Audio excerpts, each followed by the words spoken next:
In what appears to be his first political crisis, Mexican President Enrique Peña Nieto suspended progress on the reform platform known as the Pact for Mexico on April 23rd. In the process, he withdrew a banking reform that was set to be presented this week. The move signals a rise in political tensions after nearly 10 months of political cooperation and could threaten energy reforms originally planned for introduction by the end of the year. The Pact for Mexico is a list of reforms that are, in theory, supported throughout Mexico. These include a range of reforms touching on taxes, mining, energy, and education, to name a few. In the wake of the July 2012 elections that brought a new Congress and put Peña Nieto in office, there has been unity among the three major political parties in Mexico. Controversial education and labor reform sailed through the approval process, and a telecommunications overhaul is just now passing the final hurdles.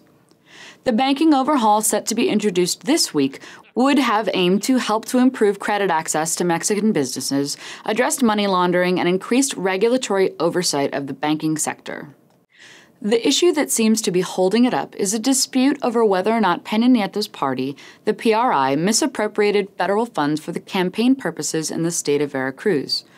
Opposing parties, EAN and PRD, have united against the PRI in pushing this issue to the fore. Such incidents are not uncommon in Mexican politics, and the details of the Veracruz dispute are incidental to the emerging deadlock over details of proposed reforms. This is the first and most serious disruption to the political cooperation that has thus far characterized the new administration. The political squabble bodes ill for the PRI being able to build a consensus around the two most important and most controversial issues to come: energy and tax reform.